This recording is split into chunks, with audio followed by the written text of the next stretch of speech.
I said, oh, for real? And she said, yeah, but the way that you handle it is you literally take yourself out of something, you calm yourself back down, or you change pace. And then in the middle of that, then I'll go make a resin piece. I'll go make some art. And so that's the way that I use to create. And that's why I'm always so energetic, because it just don't stop. Yes. And I'm like, Lord Jesus, I don't know how you got to stop it, but at least give me something to do while I'm in. So, and then I realized, oh, she's right. Because like when I listen to, YouTube documentaries or whatever of like ADHD and people on it and whatnot, my cousin, Devin Taylor, when he was younger, like unfortunately my aunt had to put him on Ritalin for a while because she didn't understand, right? But then when he started acting and doing all these things, he liked comedy and then getting involved in football, whatever, he was fine. Because you have to find your own ways to help you cope when it's not okay. Yeah. Right? Yeah. Yeah. So that's it. So I claim all of that. Because Jack ain't going on no Ritalin. Yeah. I can't even take Lactaid. No. Oh my God. Praise God. Well, I mean, even just doing the sound stuff. Okay, so are we in this now? We started? We're launched? We're launched. It's all happening. Okay, great. We're here. It's not my show, I mean. Okay, come on, Kings. Let me know, like, how is this got okay. looking things? Well, like, the leg cross. Mother. Okay.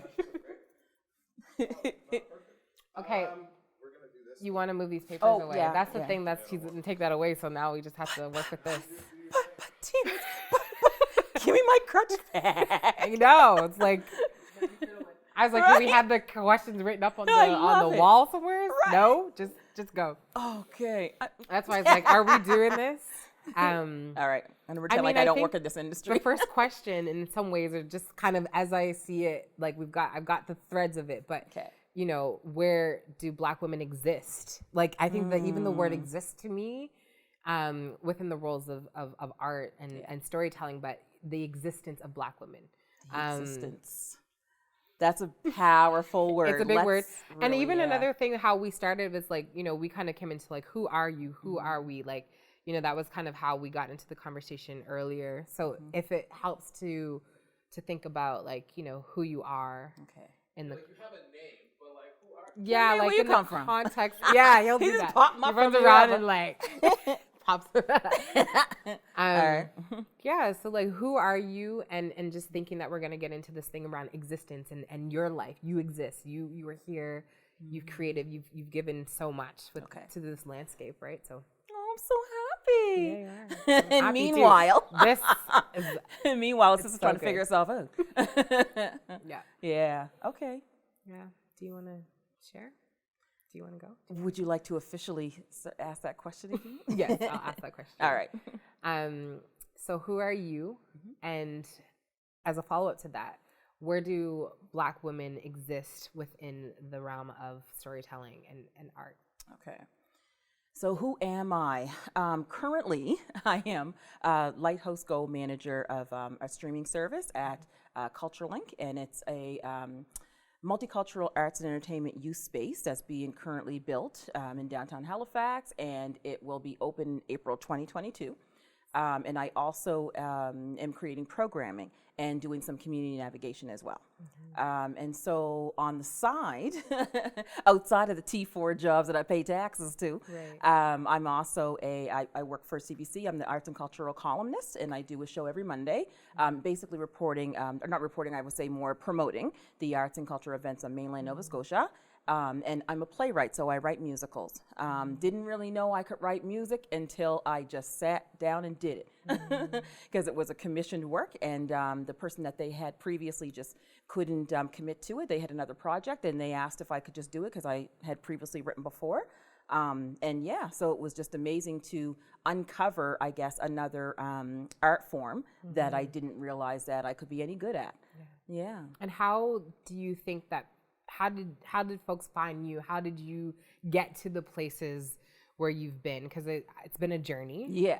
And I think also the other thing about that journey, though, like every step of the way, there was probably different things that you were kind of learning about yourself and your experience. Yeah. So I guess, gosh, that's going back a little far, but Back in high school, like I was a visual artist first. Okay. So I did oil paintings, you know, in high school. I think I was in grade 8 and I sold like a painting to an art dealer in Vancouver. They were just like visiting the school. So that was cool. But I'm like, do I really want to paint all day, every day? No. And then I tried silk screening. I started a t-shirt business in my grandmother's basement. So I was silk screening back in the day when there were things like, what were the sayings? It's a black thing and you wouldn't understand it. I was putting them sayings on t-shirts. Bring that back. Right? I should bring it back, right?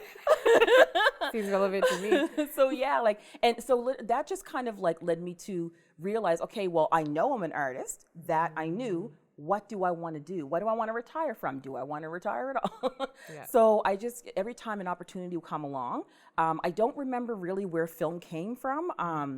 I remember watching different movies and starting to not watch them for what it was, but wondering how they put it together, right? And so I'm like, oh, maybe editing. So I remember at Center for Art Tapes, like taking this course and learning how to edit and what filmmaking even was.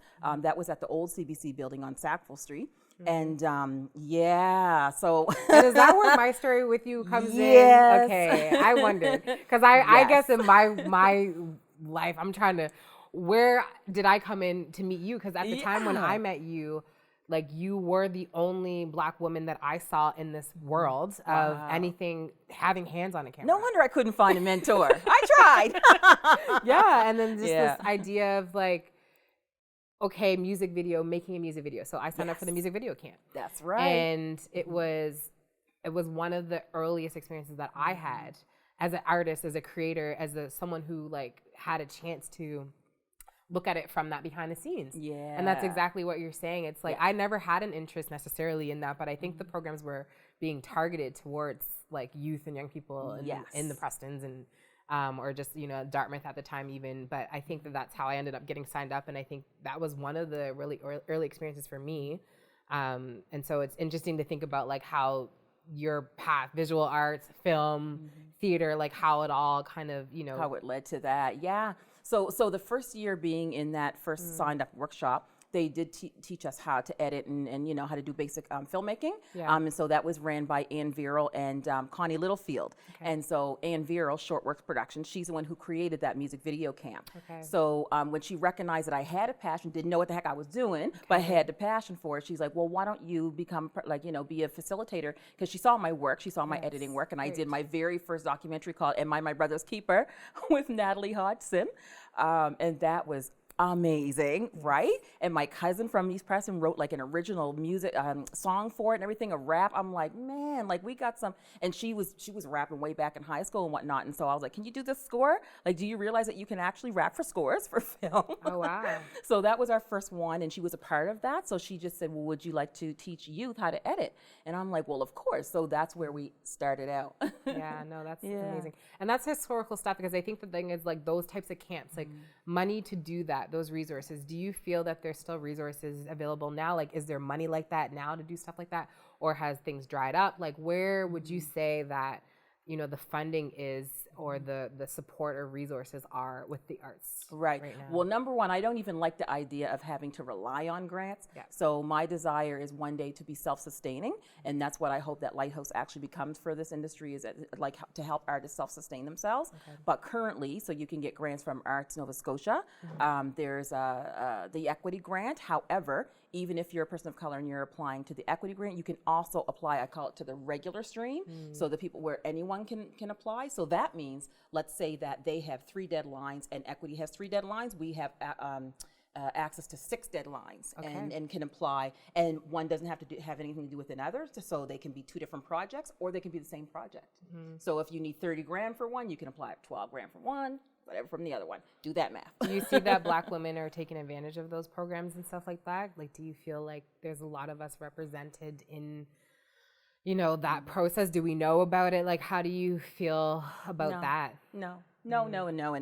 Yeah. So no, there's not a lot of folks that that know about these programs, which I just finished up a grant exploration project and literally asking the program officers, how do people know about your program? Right.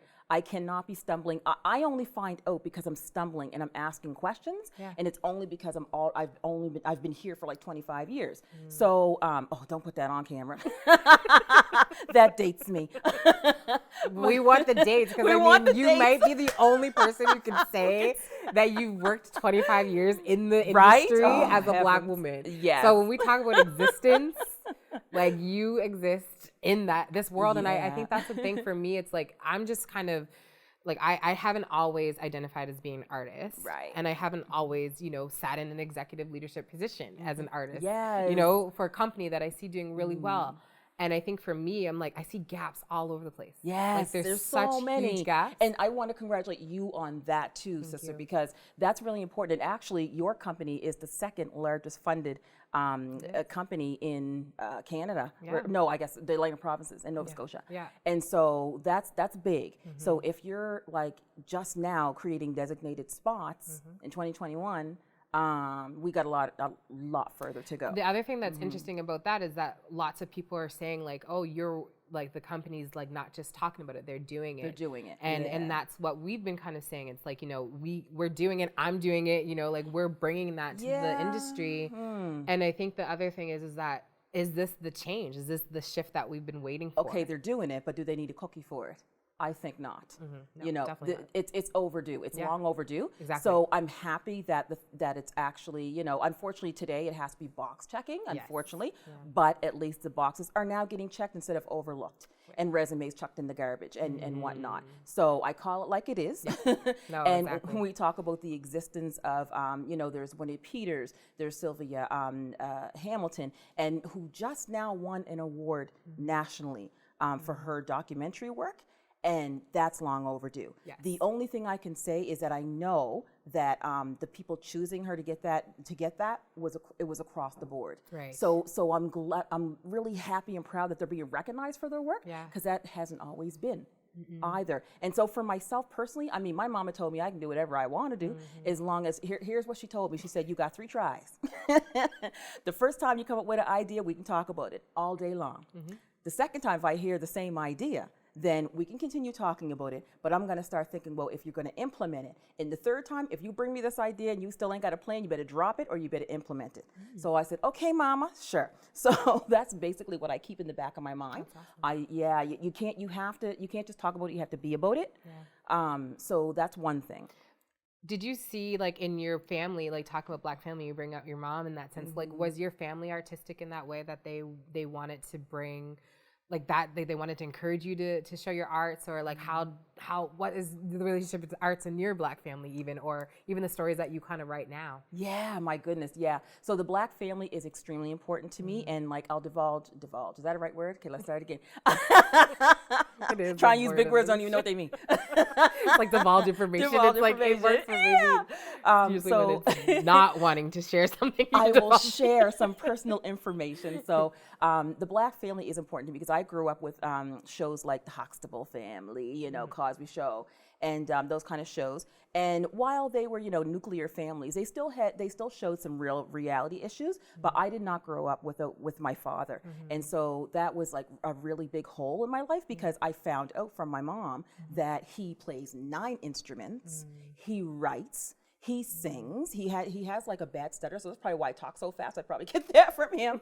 But but when he sings, he sounds like, oh, you would never know, right? And I'm like, what? So all the creative side comes over there, so I still got no one to lean on to figure this stuff out. And so it was really important for me that when I start writing to just big up our Black family and even our Black men. I have 3 sons, and it's important to me that every Black man knows that he is the king, and we need to support him in whatever he does. And the world is afraid of a strong, beautiful Black man. And that's probably why our family is half destroyed today, to tell you the truth. So that's why it's important in my writing. I lift up the Black woman, I lift up the Black man, and overall the Black family. Yeah. Terrence, help me out here. I'm like, cry for a minute and then go back. This is all so good. It's like, what's next? Give us another question that we didn't ask. Oh, so good.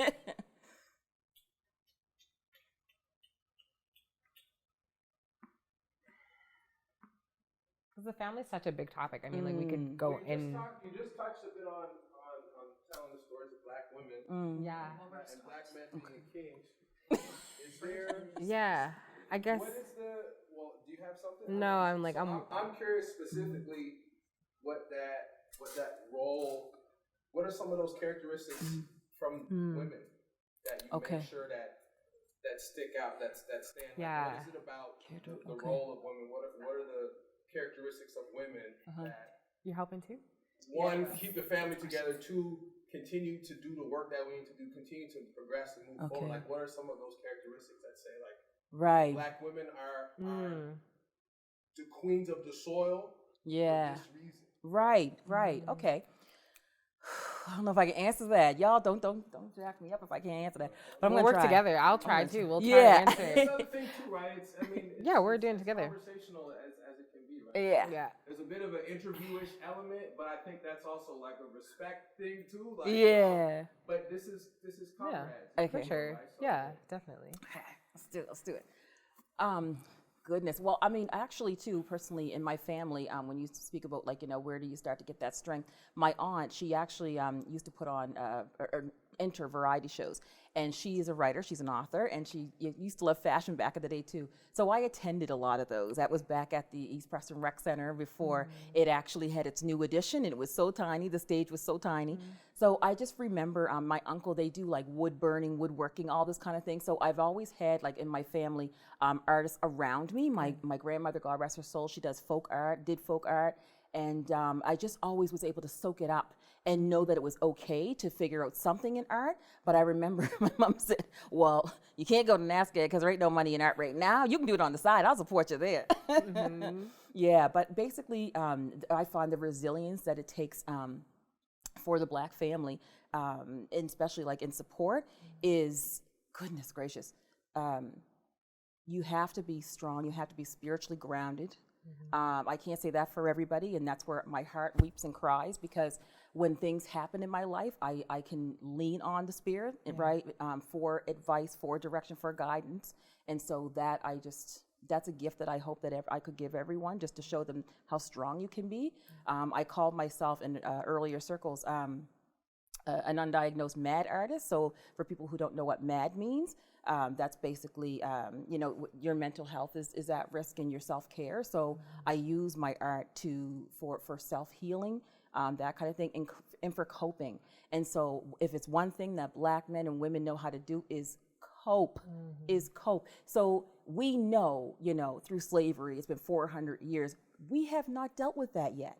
We haven't dealt with it as a society. We haven't dealt with it as family. So because we've had to be so strong then and getting through and just surviving, we're doing the same thing today.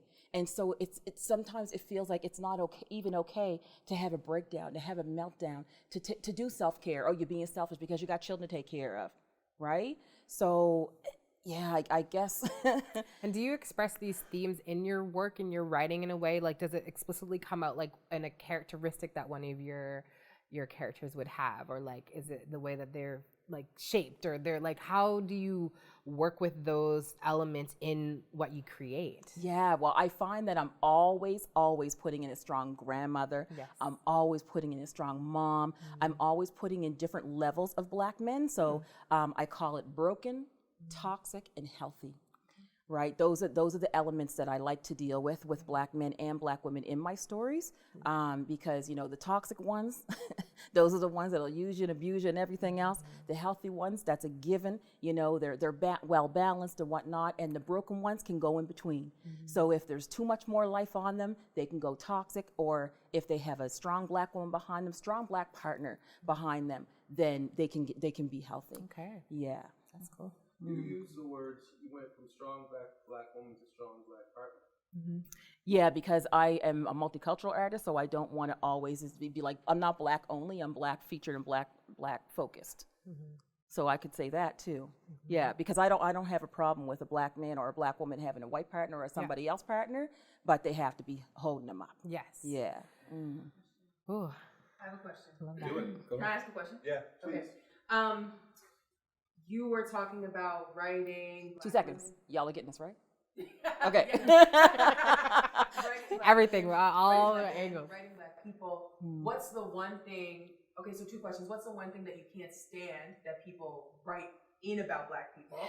And then what's the one thing that you always make sure you include when you write about black people? Okay, so the one thing I can't stand is writing stereotypes because they don't know the lived experiences that led to those stereotypes. So if you're going to write about our stereotypes and write about our healing, write about the fact that we also have black and brown mothers and fathers that hold us up too, that send us to college, that send us to university, write about that too, right? And what was the second part of your question again?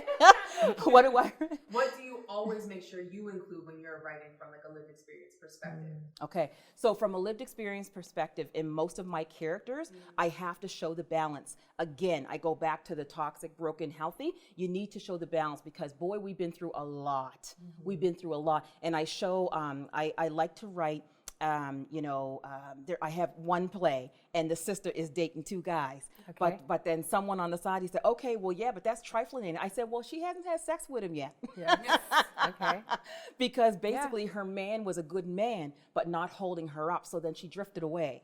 Right, but she still respected herself and respected her body. She didn't have sex with him, but she was drifting away. And so I just want to show there's real situations there, right? Because not everybody sees it different when a guy cheats and different when a girl cheats, right? Because the guy just thinking, okay, Yeah, I think that's also kind of relates to the cultural aspects that are the Black African Nova Scotian experience too, in the ways that relationships, love, romance, all of that, like I looks love really black different love. for I us, do. right? I'm so sorry. I have to say I love black love. Don't apologize for that. Yeah, and it's just because please don't apologize for loving black love. We love black love. And like I said, I do respect all cultures because I have multicultural cultures in my family. Yeah. So, but it's just when I see brown skin and brown skin together and holding one another up. There's something you said for that because society has tore us apart so much. Yeah. And even I want to make a point too about the submission. So I'm working on my very first feature length film called Not Worthy. Congratulations. Thank you. And so one of the broken down relationships in the main character, the husband talks about the submission. He's like, well, black women don't want to submit to black men and da da da da. And she said, well, you skipped over a couple of scriptures, honey. So if you read Ephesians da da da da, I will submit to you because you love Christ, and then you're going to love me under Christ, right? So I don't have myself personally. I don't have a problem to submitting because we're supposed to do it. We don't submit as a slave. We submit as a partner, and we hold up and we serve. Right? That's when we serve one another. So it's dealing with that. So when the brothers and sisters see that there play, yes. I think it's how do you think that your work and what you're putting out into the world right now is going to impact future generations? Like what is your daughter and folks going to how do you see that your work is going to reach them or impact of future people? Well, first of all, the direct messages in the positive female relationships, positive brother relationships, positive children and parental relationships. So those are the direct messages, but also seeing that you can do what you want to do. So my daughter is a graphic artist and she's dabbling with animation with me. So we're trying to do a couple of little mummy daughter animations. And she gets really upset with what she doesn't see in the lack of brown skinned folk in like Disney movies or whatnot.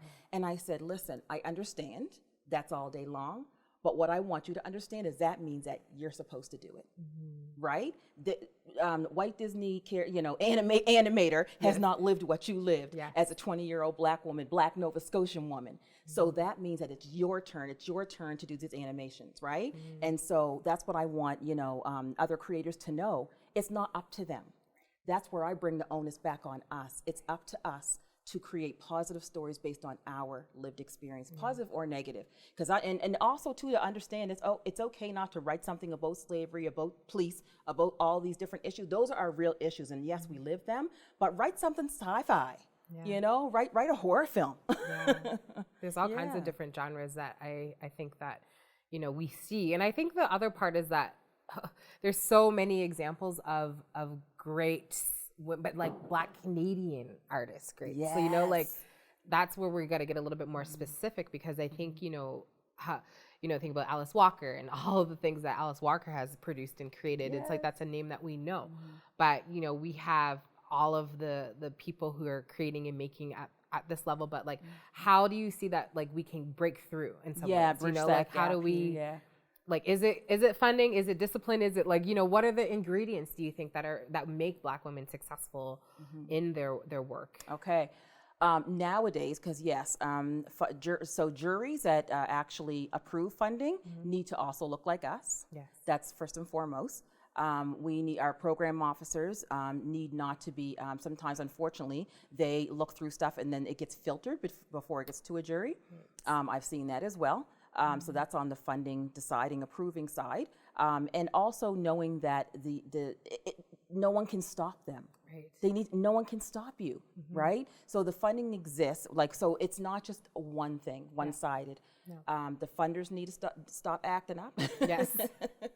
and then do more. Do more. Advocacy, or even, a lot of this is what this is about, awareness and having the place and space to talk about it and to really directly name where the changes have to happen. Yes.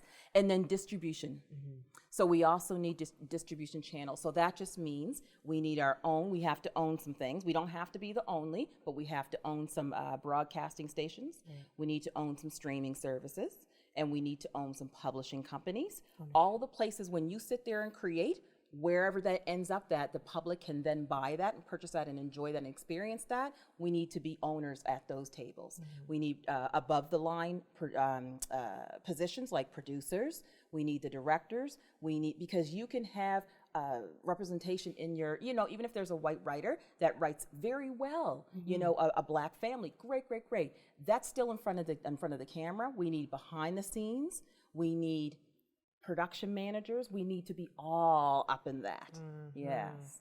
These are all areas now that I can even understand what you're talking about, because I think like a year or two before that, I wouldn't even know what those things were. Exactly. So I think there's some kind of interesting thing happening in terms of even, my experience of making a film and being able to kind of go through those hoops. But it was like, oh, now I have this language that I now know what you're talking about. Not to cut you off. But you want to go there? Coming right out of my, you're saying words that we know. We've had this conversation. I'm doing this. You're like, no, that's a producer. Right? I just learned syncing. I'm like, syncing, is that really scoring? Yeah. And I'm like, oh, I ever heard the word syncing. Right. And so we're talking about the entry point, getting in.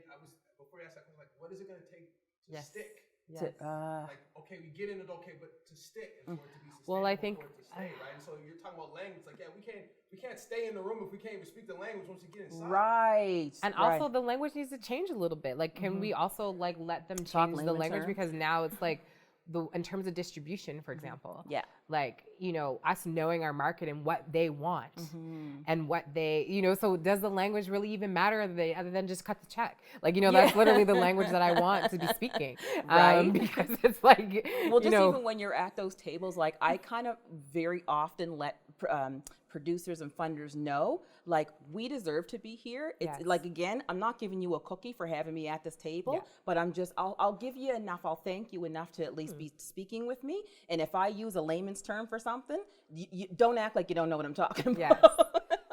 Just because I don't use those big, dictionary words for the film industry that you use, it does not matter. Isn't that where the art lives? Yes. Doesn't the art lives in the day experiences and the day-to-day and the grassroots? Like, I think that's where that we have power. I think we have power to tell those stories that no one has heard before. Right. And the other thing that I was kind of thinking about, just in terms of this, it's like all of what you're describing to me sounds like business and like entrepreneurship. Organization, like, how do you manage all of the things? Like, how, and I know that it's a lot, but it's like, did you have to get into a rhythm? Like, do you sleep? Like, what is, what is you're going there. Because I think that's one of the things that we gotta really recognize of, like, how much work goes into this. Yeah, you have to take care of yourself. And like, to be quite honest, like, okay, you're going there. So, okay. So personally, I am single. When I was ever with someone, you have to take time for your partner, right? And you have to take time for your kids. But I still have children, so I do still take time for my kids. Every time I go somewhere for work, I take them with me.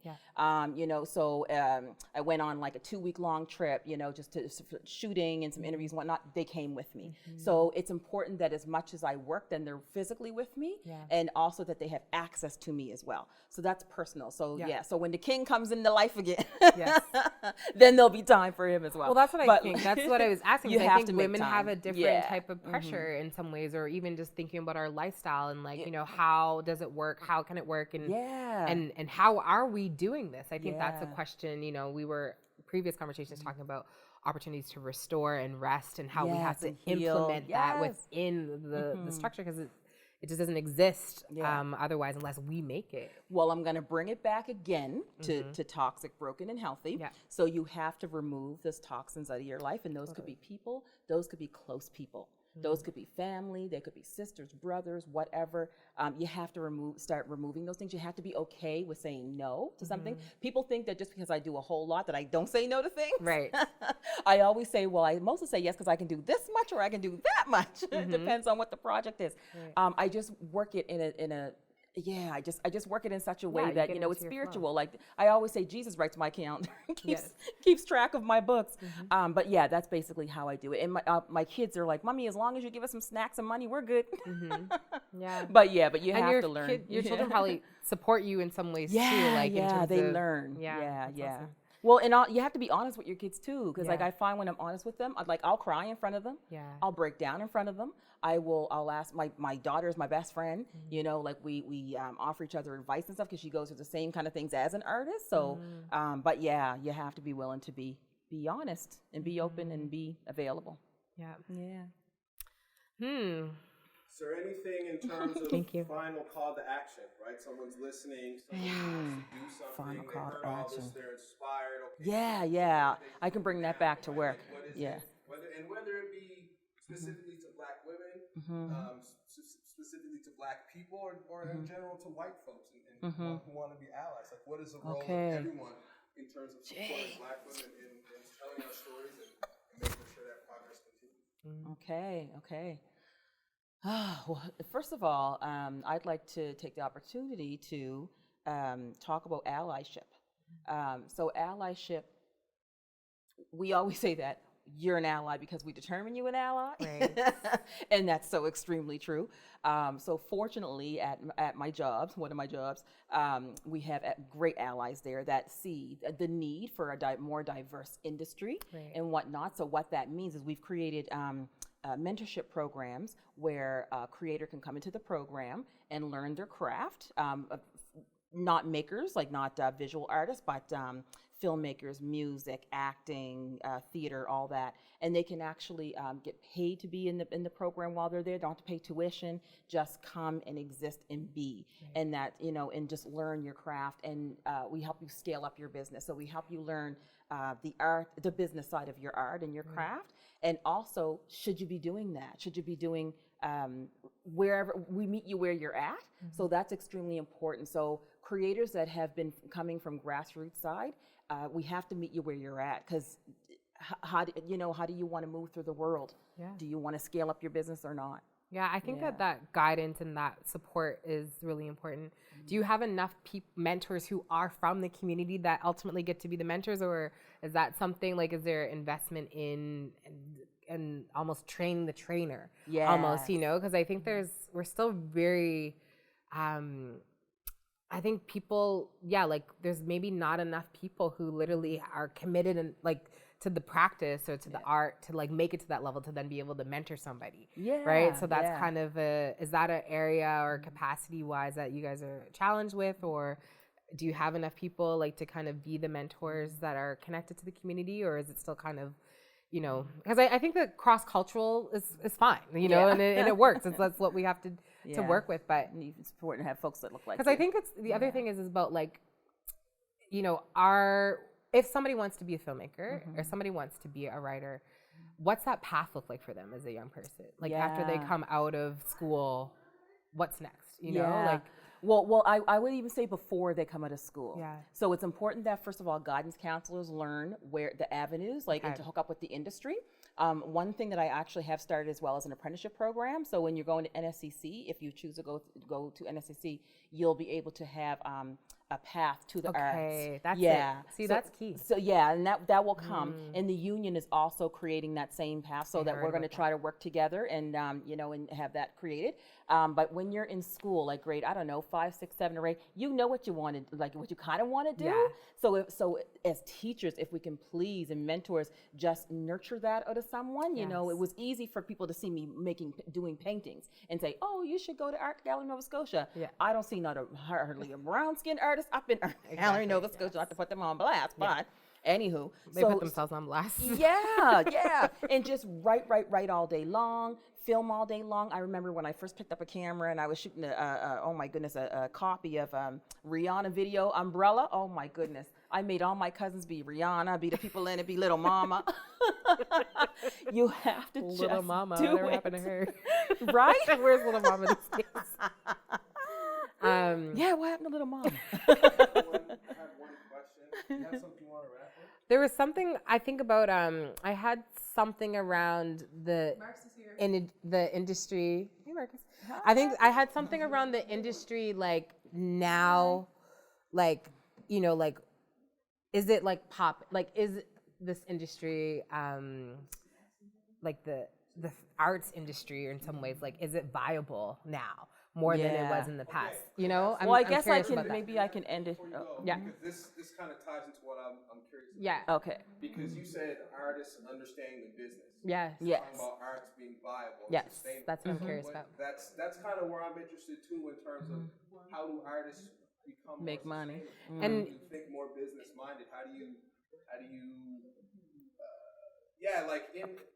Personally. And I happens think- when you bridge those two pieces, right? And I think the important thing is that you might be the only person within the Black community who could say that to us, and we'd be like, okay, because you know what? Because there's not a lot, like, Oh my gosh! Like, you know what? feel Not that it's like we're Lord. putting all that on you, but it's like if you can't see it, Yeah. then it's like, well, and given all of the experience that you have, and like, so I think there's a part of me asking that question is linked to like, if somebody is really thinking about it and like knows that they have all what it takes, like, to hear from you to say that like whatever your answer is going to be hope, is going to make it worth, maybe somebody actually saying, okay, I can do this, because Okay. because it's like it's that type of wisdom and that type of generational thing that you bring, Okay. that no one else, I don't think, has it. Oh Lord.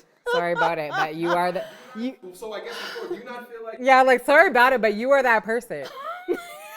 I'm afraid I can't even talk now. I'm like, shit. That's a lot. Well, that's what when I was on the panel with you, like, honestly, because it's like, Yeah. like, it was like, okay, like, I was like, I felt very, and like, even this, it's like, oh, this is like, clap our hands, because it's like, I know that I can take what I'm going to do for the next generation, Yeah. but that you had already had have a career before I even start thinking about it. Yeah. So that is kind of like the touch points in terms of industry, right? And so, Okay. are you seeing that there's viability in this? Like, as an entrepreneurship, like, is it happening? Like, where? Yeah. I mean, in our own. Yeah. Do you want to ask it again? Marcus, can I, if you can take that call. We're picking you up. Did you want to? Because the way that you asked the question was actually kind of good. Like, not kind of, but I mean, like, it was more of a summary of what we were kind of working on together. Do you have the question? It's bridging. It's the importance. What artists can learn from the bridging of art and business, right? 'Cause Yes. we're so like, oh, I just want to make art, and oh, I like painting, and I like, but like, Yes. that's cool. Yeah. Yeah. But how do you So maybe I'll get live specific and sustainably okay. and live sustainably, specifically here in Nova Scotia. Right. In Nova It's Scotia. different when you leave the maritime. Okay. Yeah. So a couple of those answers is like I can bring in the incubator for the arts program that we're creating, because it specifically is entrepreneurship. We've created a partnership with BBI, BBPA, so I can mention that. And then the other thing is the distribution of it, because it does not matter what you make. You could be Martin Scorsese and you can make all the good stuff, but if you don't got nowhere to distribute it, right? So it's understanding that whole chain of it. So where it will end up like a Netflix or whatever, like all those different things. That's the key right there. You have to have a distribution channel. Yeah. So yeah. So can you just like ask something I can lead into and I can bring all that in? Yeah. become a sustainable yeah business person in Nova Scotia. Okay. Yes. How do you become sustainable in arts as a person trying to go into that in Nova Scotia? How do you become sustainable? So first of all, add link lower. Gee, I was going very good. I messed Ask up it the one question. more time, one more again. You got cut. How do you become a sustainable artist in Nova Scotia? All right. So at Lighthouse Art Center, we're creating this incubator for the arts. So basically like a Volta, for anyone who knows Volta, it's basically for tech world. So we want to become an incubator for the arts. And that means, again, like I said, meeting you where you're at. So we need to help you understand that there is a business side. You need to talk to an entertainment lawyer. You need to talk to producers and people who know how to take what you wrote on paper and go through all the iterations, all the drafts. If you wrote something that starts with 32 characters, we need to take you to a dramaturge, what's called a dramaturge, to help you pull that main story out and dwindle all those characters down to maybe 10, because 32 costs about $10 million. And in Nova Scotia, we use, like, there's a program called Talent to Watch. Okay. So that's usually in the industry how a lot of people get their start, is taking that Talent to Watch program. So they're now at about $250,000, and that should be enough to shoot a half decent with like 4 to 5 characters, maybe even up to 10. In a feature film, right? Okay. So that's what you can start with, Talent to Watch, as well as at Atlantic AFCOOP, so Atlantic Film Cooperative. They have a program called Film 1 and Film 5. So when you do a Film 5 and when you actually get that, then that's a good start. So what happens is you get into one of these programs, the thing gets made, so now you have this movie, you have this short film, and then you have to shop it around to all the festivals, and you could do worldwide. So now you can go on a website called filmfreeway.com, and that's where all the big film festivals are that grab their content. You know, you can submit your content there, right? Mm-hmm. So that's Toronto Film Festival, that's Sundance, that's Berlin. Those are like the top 3 in the world. Yeah. And so my film festival, Emerging Lens Cultural Film Festival, is also there. We're also worldwide, but we're like, you know, we ain't no top 10, but we're getting there. But our film festival is also one of the qualifying festivals for the Canadian Arts Awards. So when you start winning these awards, that's what starts getting you the recognition, right? So those are some, you go through a festival circuit. And then once you go through a festival circuit, then you look for a distribution channel where your piece will live. Okay. So you know how you said, like Netflix and a drink, right? Yes. So you're watching Netflix. Once upon a time, those movies that you're watching on Netflix lived in the festival circuit, right? And so there's buyers. So buyers will attend these festival circuits and they'll buy up your content for said distributor. So Netflix, Amazon Prime, whatnot. So Lighthouse Go is at my work. We're creating that. So there'll be a local streaming service. I also created one on my own called Ace TV, a cultural evolution television with 4 partners. And so we call ourselves the Black CBC. So that's also a distribution channel which will live on Roku. So basically that's the life of it. You know, you create content, and lots of people know how to put it up on YouTube. So all these other programs I mentioned is just a glorified YouTube. It's just a worldwide YouTube. Wow. Yeah. Was all that possible prior to internet being a thing? Like, is this recent, or this was all the way? Okay. Because this is probably in the last, 5 years, I'd say. And so is that presenting new opportunities for folks? Yeah. Yeah. And so what actually COVID has done, I guess, on the silver lining side, it's opened up the world for digital content creators, right? And musicians as well. So I want to really put out there, rappers and everything like that, don't worry about performance so much. Get into writing scores for film. Get into writing scores for commercials. Get into writing scores for theater. You know, so all the popular ones I know around here, the rappers, I'm like, have you guys ever written any music for theater? No. What? Don't miss your money. Don't leave it on the table. Yeah. So anywho, and then just talking about the entrepreneurship side of it. So back to our incubator. So we've partnered with Black Business Initiative, BBPA, who are out of Toronto, but they're actually national. So that stands for Black Business Professional Association. Yes. And so we partner with all these folks. We've also partnered with the social workers, the Black social workers. Okay. And you might ask why? Yes. Well, that was my ask. Why? Let's talk about this. So, Yes. what happens when, forgetting about this industry and whatnot, when you get like a new job that's like 10 times more than what you're usually used to getting paid for? You know, you go to school and you become a civil engineer or something. Yep. Well, this is a new level. You know, if you've always worked at McDonald's or if you worked at the retail shops or whatever. So now you're a civil engineer. That's a new level in your life, right? So you know the term in our community, new level, new devil. So basically what we want to help people do in this incubator while we're incubating their business and their career is to discover what's that new devil for them and to help them go to their new level. That could be anything. That could be they don't know how self-care, they don't know how to I guess manage their money. Manage their money, yeah. Push out the family's naysaying, push Right. out the community's naysaying. Yeah. You know, who are you to do this? Well, who am I not to? Frederick Douglass, hello? Yeah. So, yeah. And I would assume that, or maybe I shouldn't assume, maybe I should ask the question, where did the idea to incorporate the Association of Black Social Workers come in? Where did that idea come from? I think one day I just kind of said that. It was you, wasn't new it? level, yeah. New level, new devil. Yeah. A Black woman who would have been experiencing that, which I think Yeah. that's the thing that That's is often missing. missing, right? And so I think there's a part of my like experience or thinking around, you know, we are always paying attention to the details that everybody else is going to miss. Yes. I'm going to say that again. We are always paying attention to the details that everybody else is going to miss. Preach that. And that's amazing. Like that part was considered. And I think that's a testament to the fact that you know Yes. that would be a need, right? And so that makes the incubator program even more successful before it's even out the door, because there is someone who's taken that level of care on the back end to think about that transition, right? So, and even just like thinking about being everybody's mom, not in a mother hen kind of way, Yes. but in a nurturing way. Yeah. So as long as we have someone in our lives to nurture us, like a mom, doesn't have to be a mom, could be a best friend. That's what's going to get us through this industry and move us to that next level.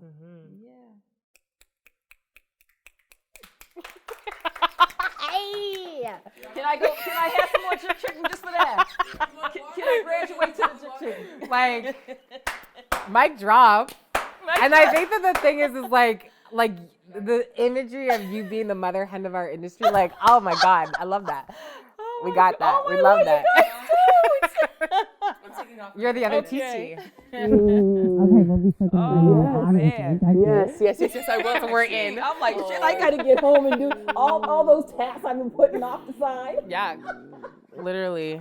Good to see you. For rest, time for rest. What time is it? It's Did I? 9:40 or 4:58. No hoops. No hoops. I'm like, Nice to see you again. that was amazing. Yes. Oh my Lord. We're got work to do. I know. Ready. Oh, goodness. Ready. Oh, come on, give me another one. You got it? You getting the cake? You getting there?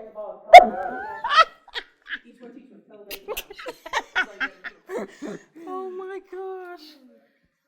All right. I still don't know how to turn the damn thing on. Turns. Are you gonna present? I mean, I'll do it because but I also feel like